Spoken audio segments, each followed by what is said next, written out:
All right, we're live. What is up, everybody? This is Stevie Breach coming to you here today. We haven't done this in just about over a month. I believe the last live stream that I did was about Saturday night's main event, leading into John Cena's retirement back in December. This year, I wish I could tell you that this Saturday night's main event, I was a little bit more excited for. It's going to be coming to you. I believe the city is Montreal. I know it is up there in Canada. I believe it is on the West Coast. But WWE is going to be coming home from their European tour. They're not really going to be landing back in the United States. They're going to be doing this string of shows up there. I believe they're doing the whole weekend: SmackDown, Saturday night's main event, and Monday Night Raw.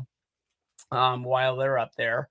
But I'll tell you this much: WWE, you know, there was a story that came out today talking about like where has Rusev been and why hasn't he been on television as of late? And the explanation kind of was that WWE isn't trying to burn wrestlers out. Even though Rusev just came back to WWE, most of these guys are only working once a week on their retrospective SmackDown or Monday Night Raw show. They're only doing the PLEs on average about once a month. There are no house shows. I don't really understand how these guys are going to get um, you know, roughed up or basically just used up. They're trying to give guys a lot of time off. Um, I don't know. It's kind of like how we got to get back on track here. I've really screwed this up. Now, if this was a normal video, I would have already kicked it in the can and thrown it out. But to me, honestly, with the Christmas time that they were off for the week of Christmas and the week of New Year's, besides doing a few holiday house shows, um, I feel like WWE kind of dropped the ball on this Saturday night's main event, as well as like the Royal Rumble. The Royal Rumble will always sell itself, basically. But you could tell watching Monday Night Raw, they had girls coming out to set up a tag match that was going to take place to set up who the number one contender was going to be for Saturday night's main event. And they just had every girl on the way out be like, oh, by the way, I am declaring for the Royal Rumble. Oh, by the way, I am declaring for the Royal Rumble. I'm not telling you these matches were great, but I can remember back in the early 2000s when, in order to declare for the Royal Rumble, you normally had to beat somebody. Even if it was like a single star wrestling against, JTG from Crime Time, and you could tell who was going to win the match. There was still a little bit of like anything could happen. Maybe somebody could run out and this guy would lose the match and he wouldn't be able to be in the Royal Rumble or something like that. But even with the amount of wrestlers that WWE is carrying, pretty much everybody who's going to be anything in the foreseeable year is going to be in the Royal Rumble. Um, Nowadays, it's just people just running out there, just basically saying, I'm going to do it. I'm going to do it. I thought maybe I was missing something and maybe they just haven't had a chance to announce something. I'm hoping that on SmackDown, we're going to have some sort of angle ran where they add another match. But as of right now, the Saturday night's main event is only going to be three matches. We've got Cody Rhodes going up against Jacob Fatu. Um, we have the Judgment Day going after the tag titles against Rhea Ripley and Io Sky, and then we got a four-way for the number one contenders to the WWE Championship at the Royal Rumble to fight Drew McIntyre. We've got Trick Williams, we've got Sami Zayn, Damian Priest, and Randy Orton. There was a Saturday night's main event. I want to say it was like the third or fourth one that kind of was looking at the card, and I was wondering like where is Cena, where's Punk? We have Seth Rollins on the show, But, when it really comes down to it, are these getting, bad ratings on NBC? And since then, they've got rid of the ratings because we've just moved over to 100% Peacock. And I'll tell you this much. Saturday night's main event might be in trouble here. I understand that NBC they paid for these shows. They need them on Peacock because of the WWE network picked up and it moved over to Netflix. And there's nothing keeping WWE fans as Peacock subscribers other than these 4 Saturday night's main event shows. I've been talking about this for a while. What I am going to be doing for the foreseeable future, I understand that I do like to watch The Office, but whatever it costs to watch Peacock, I'm only going to subscribe to Peacock for the months that there are Saturday night's main event shows. I can look at WWE and I can say honestly, I like to watch it. I'm not going to say that every show are great shows, and there's a lot of nostalgia that is wrapped up with Saturday night's main event. I don't need Jesse Ventura coming out there at the last show. They put him on the pre-show, and they tried to dust him off and they tried to give him a second try.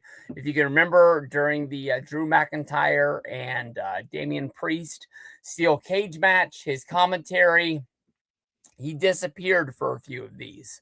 And, just recently he kind of sounds like he wants to throw his hat back into the political race in Minnesota with everything that's going there. I honestly think it might be just time to cut cords with Jesse Ventura. Try your best to sell his LJNs, his WWE Mattel Elites. You want to sell action figures? That's fine. Saturday night's main event, the guy just might not have it anymore. If you go back to when he guest hosted Monday Night Raw, it was fun seeing him there. It was fun seeing him deliver a promo. But when they put him and Vince behind the desk for the main event, it was a little bit too much. And it was fun for a minute or two, but it would have been a lot better, especially with Vince, if maybe, I think at that point, Michael Cole, Jim Ross, whoever was the main announcer at the time, maybe if they would have just been sitting there just to grab the reins, because it just went on a little bit too long. I know that they tried their best. They were given, Jesse flashcards because there was a lot of guys out there that he didn't know who they were. If you really remember, it was Jesse Ventura that set up Sheamus to be the number 1 contender for the TLC pay-per-view against John Cena, where he won his first WWE championship. But this Saturday night's main event, you got Cody Rhodes. You've got Randy Orton, 2 A-list names.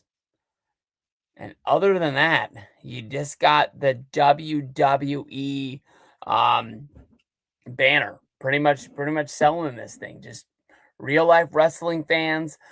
I think they're going to be in trouble mainly because I don't hear a lot of people that just have Peacock to have Peacock. I don't think it's one of the most popular streamers that is out there.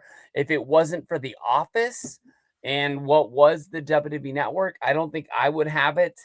I'm guessing there's a lot of people out there that John Cena's last match was pretty big, and that was only a month ago. Yeah, you're just gonna hope that you're able to retain all of these people. I don't think we have another Saturday night's main event until after WrestleMania. But let's just cover these matches right here. This should be just a short and sweet one. Like I said earlier, I'm not really in the thick of things that are going live. I just want to get back into the swing of things, because once you miss things a couple of times, it's just not just like bam, bam, bam. I want to get back in touch with my good buddy Jeremy now that football season is over. He's college, but over on the Rock and Roll channel, we were doing a wrestling show. We did it week after week continuously until college football started, and then I started doing these to try and get it going and just keep it going. And I like doing it. It's very awkward to come on here and just basically talk to myself. But I always like to be able to, talk about whatever topic I'm talking about. Then once it goes live, I cut it up and I upload it the next day for the people who weren't here to sit through it. But we're gonna go in a weird direction this time because this is not the greatest show in the world. Cody Rhodes versus Jacob Fatu. Most of the times we save the main event for the end, but we're gonna go in the opposite directions this time because of the fact that Saturday night's main event used to do it this way. They would lead off the show with the main event 9 out of 10 times because of the fact that, it started at 11:30, how many people were staying up late, how many people tried to let their kids stay up late to see Hulk Hogan on the TV as of one time. But this feud right here mixes me up. I understand what happened. We all saw what happened on the episode of SmackDown. But Cody Rhodes was in a 3 stages of hell match against Drew McIntyre in the final stage in a steel cage when Jacob Fatu picked this time to run down to the ring, get involved in the match. And he was very upset because back in the, I want to say early fall, is when Jacob was supposed to have a number one contenders match on SmackDown, and he was attacked by Drew McIntyre in the back. He actually lost some teeth. There was blood all over the ground. And instead, we got a Cody Rhodes versus Drew McIntyre impromptu. I don't want to say it was a match. I want to say it was a fight because there was no finish and there was no winner during this. But, Jacob, wanted to come back because, Drew took his livelihood away. He hasn't been on TV in a while. And I don't really understand why he didn't attack him before the match so he would not get his championship shot. Because in the end, if Jacob would have, I want to go back to the old school Monday Night Raw match where it was Stone Cold Steve Austin. And no, it wasn't Stone Cold Steve Austin. I apologize. It was Psycho Sid and Bret Hart wrestling for the WWF Championship on Monday Night Raw in a steel cage. And Stone Cold Steve Austin came down to help his bitter rival Bret Hart because if Bret won, his match at WrestleMania would be a championship match. So if Jacob would have helped Drew win, Jacob, I think, would have become the number one contender because of what happened to him in the early fall. Now, instead, Jacob has to go into Saturday night's main event and he's going to wrestle against Cody Rhodes because once Jacob got in the ring and Cody tried to break things up because he didn't want the match to end in disqualification, he probably was also looking at Jacob like, what the hell's going on here, man? And try to get everything calmed down. It's a steel cage match. It's no DQ.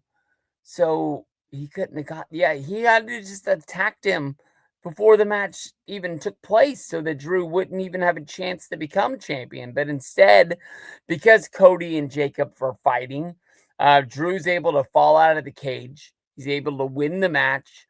He's actually climbed to the top of the mountain and become WWF champion. It's the first time since 2020. Did he hold the belt in the 2021? I want to say 2020 is when he was on his monster run after he won the championship at WrestleMania 36, where he defeated Big Show in the main event that for some reason took place at the very beginning of Monday Night Raw the next night that they said was taped the night before. Why wouldn't they just say that it was taped that day?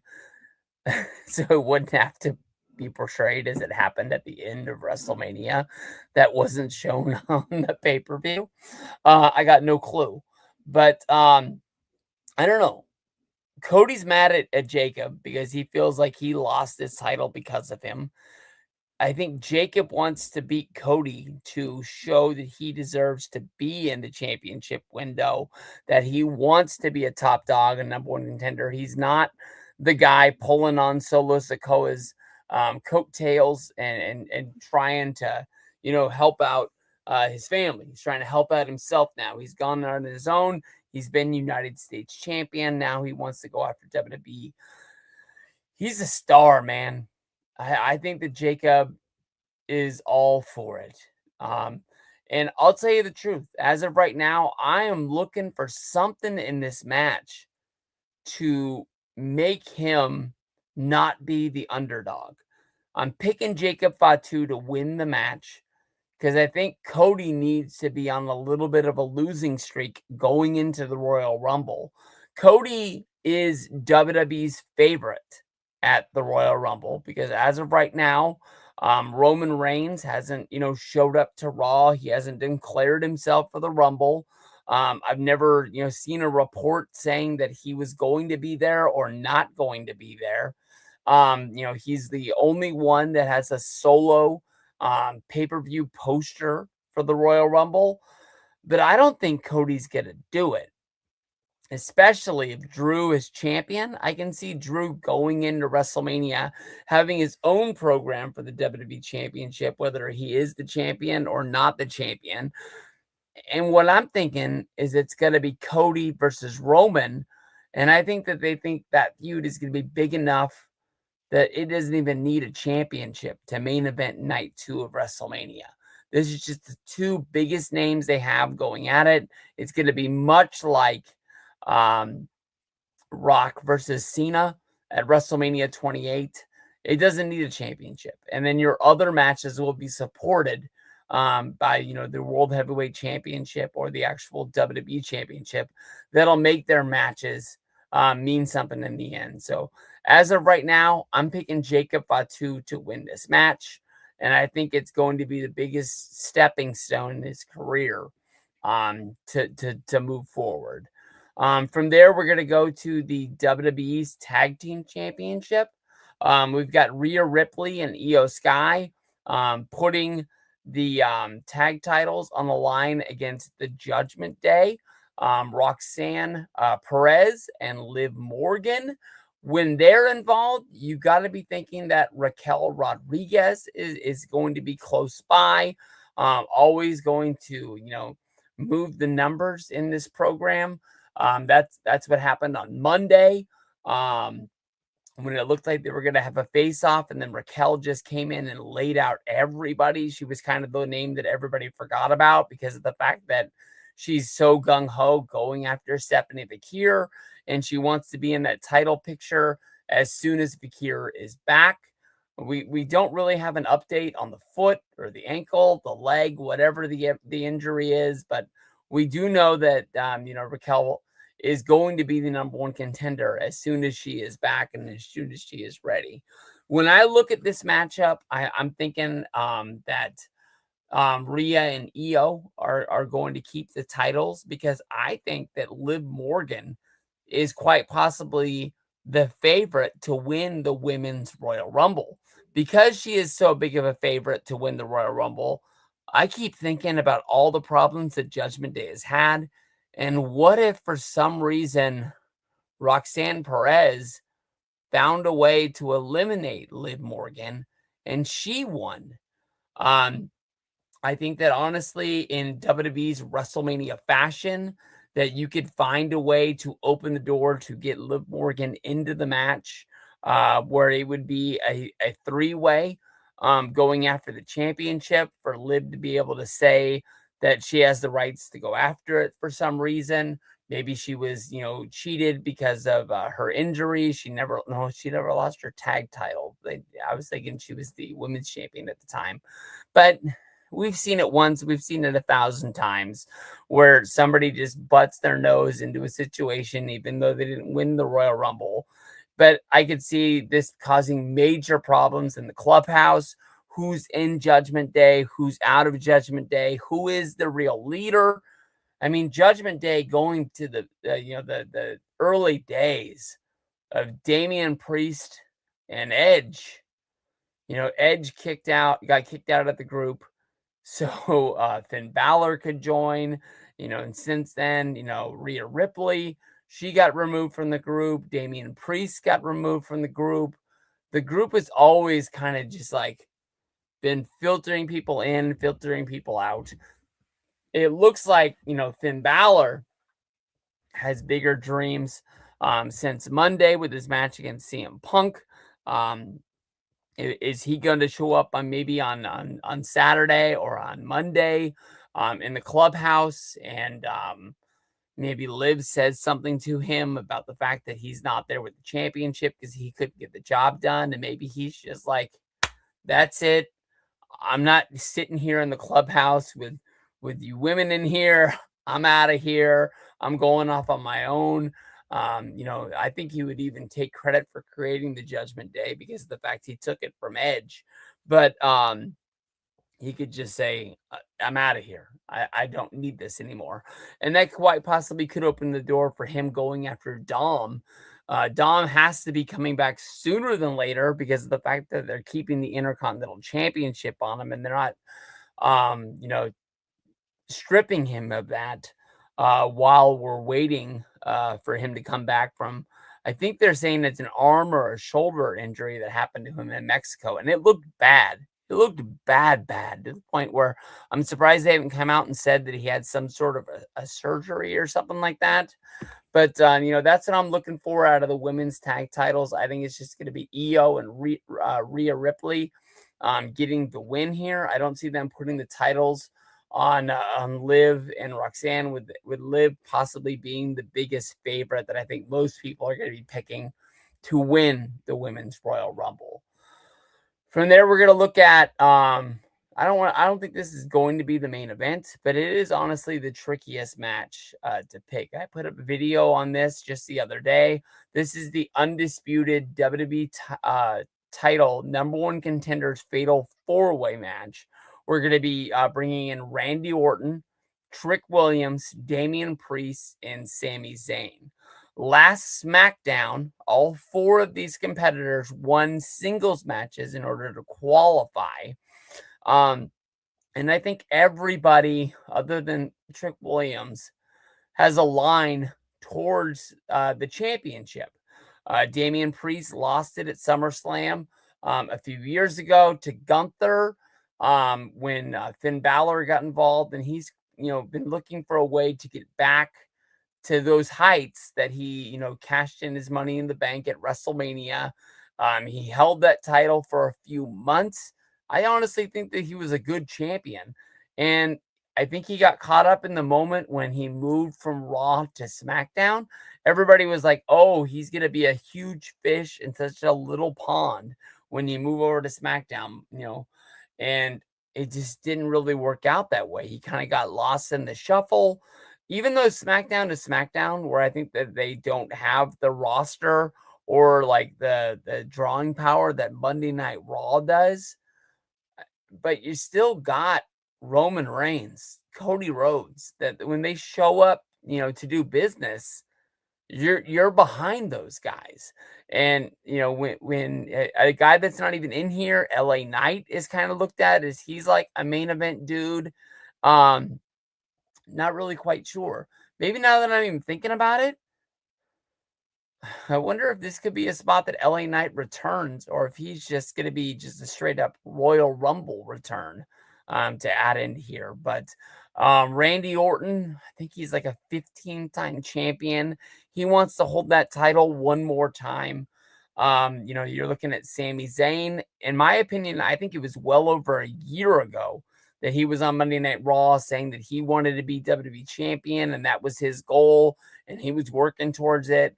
We haven't really heard anything about these dreams or goals since SummerSlam, when he was turning down a fight against Solo Sikoa because he didn't want to be connected to the United States Championship. That wasn't what he was looking forward to, and he didn't want that to derail himself from his dreams of being a WWE or a World Heavyweight Champion. From what I've heard the most, Sammy is the favorite that I've heard most people picking to have a match against Drew at the Royal Rumble. I'm not saying I don't want to see it. I'm just saying that I don't see that in my head. Trick Williams coming in as a rookie from NXT. I think this is just getting him involved in a big match to make him seem like he's a big name coming to SmackDown, and he has a foreseeable future coming for himself. I just don't see him being able to be in it. If you remember back at like Money in the Bank over the summer, Julia, Stephanie Bakir, very new members of the SmackDown roster were involved. Well, no, Bakir was there on the Raw because she won her debut Raw match to qualify for it. But just getting them into these matches. There's a lot of people who only watch PLEs, and that is one way, to get people to see them is them being out there. Trick's got a big time future in WWE. The one thing I've noticed about people coming up from NXT is they get a very quick start and then they get lost in the shuffle because the people that write Raw, the people that write SmackDown, they're not the same people who write NXT. And it's just a new guy you got to get used to and you got to have to figure out. There's no big stamp on Trick Williams that like he is going to be main event right here, right now. So they're just trying to keep his head above water, honestly, as long as they can. I look at this show, I understand it's on Peacock. Even if it only goes an hour and a half, I'm guessing that it's probably going to be trying to go near the 2 hour mark. They need another match, and they need another match fast. I'm not quite sure. Looking over at SmackDown, it's already pretty heavy, but I mean, like maybe they could add a Julia United States Championship match, um, tag titles. Who isn't it? Why I think the Wyatt Six have the SmackDown tag titles, and they've been having some pretty good matches. I know that Gargano is going to be on his own now. I'm hoping that he can find some single success with Tommaso Ciampa announcing that he's leaving WWE as of today. His career, let's just easily say it has not gone the way that I thought it would in WWE. He was a huge star in my mind in NXT and on the indies. For some reason, SmackDown, they've given him a little bit of a tag title push, but they got to find a way to make this guy a single star. But then again, they should have done it. I was going to say 10 years ago, but I don't think he was around then. He might have been on NXT, but I mean, like, it's years due, and it might even be years late. But I'm just not quite sure, man. But they need one more thing. They need one more thing to put them up over the edge. We've been doing this on Monday Night Raw for the past few weeks. Saturday night's main event. It'd be a great time to bring out Chris Jericho. But as a Chris Jericho update, I'm not saying that he wouldn't find a way to cover up his tracks to make sure it's going to be the biggest surprise of all time. But I believe Friday night, Chris Jericho has a concert in Los Angeles where he is going to be singing. I'm not saying that there are no flights between Los Angeles and Montreal, but it's said that he's going to be a part of this. It's not a carnival. I guess it's kind of a music festival. He's going to be there over the weekend. He only has one. I'm not really quite sure what he's going to be doing at it, but I guess he is going to be singing one night and I guess making appearances throughout the others. But if WWE wants him to be there and they feel like it's the right time, I keep waiting. We got the very early, not name drops, but we had like hints of his nicknames that WWE wants you to know that his contract is up and they know. And They're going to get him on there as soon as they can. I just think that it's going to be the Royal Rumble. That's going to be there sooner or later. Chris Jericho, other than just making an appearance, so that way his Royal Rumble appearance will not be the big surprise, and they have to find a way to sneak him in to Saudi Arabia. That might be the one thing that I think might be the worst about Saudi getting the Royal Rumble. I don't think there's anything wrong with Saudi having WrestleMania, with having SummerSlam. No, they didn't get SummerSlam. They got the Royal Rumble. But I think that like the surprises, it's going to be very hard to sneak people in. Like when Matt Cardona talked about when he made his SmackDown appearance, he didn't just fly into the city.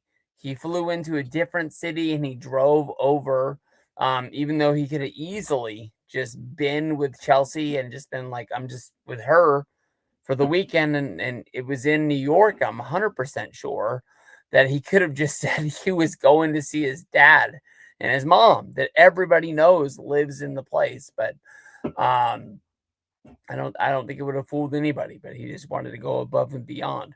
When you're talking about flying into Riyadh, Saudi Arabia, I don't know where else you could fly into and safely commute to get to the show. So surprises might be on the outs. I'm not saying that, the wrestlers are marks and they're going to, be telling people what's going to be to look out for as surprises, but I'm pretty sure they're all going to fly over together on a charter flight. But I'm looking for something with Jericho where it's a hint, a countdown. They just flat out tell us he's coming. But I remember being at the Rumble in Phoenix when Ziggler came out number one. And then, as a huge surprise, he wasn't even with the company at the time. Jericho came out number two to get his licks in on Dolph Ziggler. I can't remember what they were feuding about. It's the fact he hadn't been with the company in a while, but I thought it was cool, and I was blowing up. But thank y'all very much. I want to hopefully get back into the swing of things with doing these, and we'll try to do them at least once, if not twice a week after I pick up my kids from school and I come home. It's pretty easy for me to knock these out, and especially when there's big shows for me to talk about. But thank you for the people in the chat that stopped by. Damian Castillo, you my boy. In your opinion, is John Cena the greatest of all time? Because I don't think he is. I'd put Cena in my top 5, but I think that honestly, I would have to build my top 5 around him.